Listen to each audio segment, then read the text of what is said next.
Bonjour à tous et à toutes. Aujourd'hui, nous allons découvrir une histoire emblématique de la Moselle, le fort Wagner. Alors, le fort Wagner a été construit entre 1904 et 1910 après la défaite de Napoléon III à Sedan face à l'empire prusse de Guillaume Ier. Ce fort va permettre de défendre la vallée de la Seille.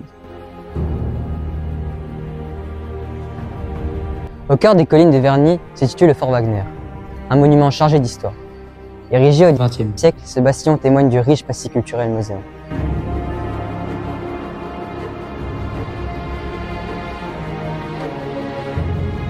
Au début du XXe siècle, Metz est allemande et les milieux politiques sont bien conscients de la frustration créée par l'annexion de l'Alsace et de la Moselle. Pour l'Allemagne, il faut donc se préparer à assumer la guerre sur deux fronts. Le fort Wagner est projeté à cette époque afin de protéger la vallée de la Seille. Il verrouille ainsi tout le sud du front de Metz. Cette mission doit être facilitée par une inondation défensive.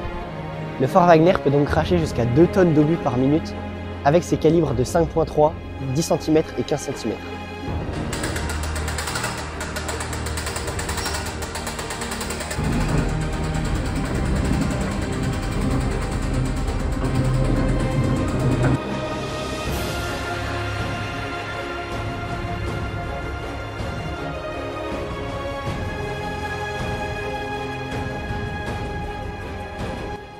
Le fort a permis d'arrêter les Français à la bataille du Grand Couronné le 24 août 1914 et n'a pu tirer depuis ce jour, mais est resté actif pendant les conflits. Il a notamment servi à stocker les torpilles sous-marins capturés à Toulon en 1942.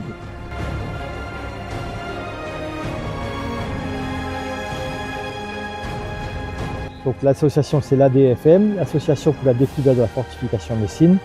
Donc depuis 1982, on restaure ce fort, on y transfère tout ce qu'on peut comme matériel encore existant dans les autres forts de Metz avec l'autorisation de l'armée pour le rendre, je dirais, le plus authentique possible.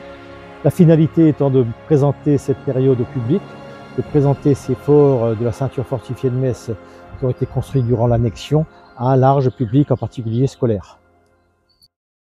Chaque année, des milliers de personnes viennent visiter le fort Wagner pour ainsi découvrir l'histoire de la Moselle. Merci de nous avoir écoutés et nous nous retrouvons dans un prochain épisode.